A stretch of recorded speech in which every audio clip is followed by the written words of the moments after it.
এইটো এটা গতানুগতিক প্ৰক্ৰিয়া আমি যোৱাবাৰ এজিএম হৈ গ'ল আমি সেপ্টেম্বৰৰ পৰা অক্টোবৰৰ ভিতৰত আমি নিৰ্বাচন অনুষ্ঠিত কৰিম আমি আমাৰ ইলেকশ্যন অফিচাৰ নিযুক্তি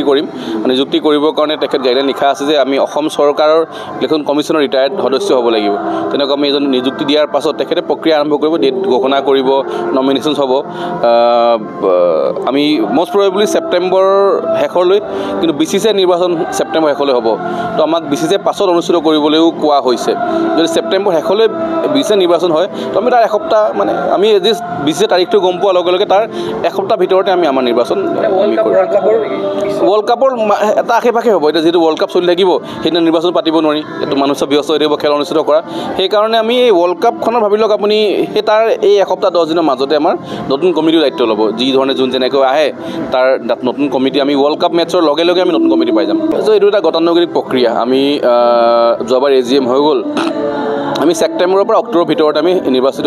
অনুষ্ঠিত কৰিম আমি আমাৰ ইলেকশ্যন অফিচাৰ নিযুক্তি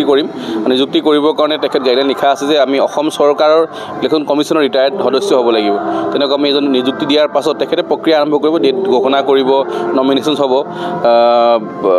আমি মষ্ট প্ৰবেবলি ছেপ্টেম্বৰ শেষলৈ কিন্তু বিচিচিআই নিৰ্বাচন ছেপ্টেম্বৰ শেষলৈ হ'ব তো আমাক বিচিচিআই পাছত অনুষ্ঠিত কৰিবলৈও কোৱা হৈছে যদি ছেপ্টেম্বৰ শেষলৈ বিচিচিআই নিৰ্বাচন হয় তো আমি তাৰ এসপ্তাহ মানে আমি বিচিচিআই তাৰিখটো গম পোৱাৰ লগে লগে তাৰ এসপ্তাহ ভিতৰতে আমি আমাৰ নিৰ্বাচন ৱৰ্ল্ড কাপৰ এটা আশে পাশে হ'ব এতিয়া যিটো ৱৰ্ল্ড কাপ চলি থাকিব সেইদিনা নিৰ্বাচন পাতিব নোৱাৰি এইটো মানুহ চব ব্যস্ত হৈ থাকিব খেল অনুষ্ঠিত কৰা সেইকাৰণে আমি এই ৱৰ্ল্ড কাপখনৰ ভাবি লওক আপুনি সেই তাৰ এই এসপ্তাহ 10 দিনৰ মাজতে আমাৰ নতুন কমিটিৰ দায়িত্ব ল'ব যি ধৰণে যোন যেনেকৈ আহে তাৰ নতুন কমিটি আমি ৱৰ্ল্ড কাপ মেটছৰ লগে লগে আমি নতুন কমিটি পাই যাম ফিজিকেল এডুকেশ্যন বিষয়ত ডিগ্ৰী পাঠ্যক্ৰমৰ কাৰণে অসম তথা উত্তৰ পূৰ্বাঞ্চলৰ প্ৰথমখন শিক্ষানুষ্ঠান অভিৰুচি ইনষ্টিটিউট অৱ ফিজিকেল এডুকেশ্যন 2 বছৰীয়া ফিজিকেল এডুকেশ্যনৰ BPEd পাঠ্যক্ৰম আৰু 4 বছৰীয়া BPES পাঠ্যক্ৰমৰ বাবে নামভৰ্তি চলি আছে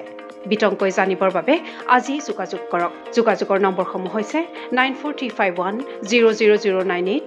7002233540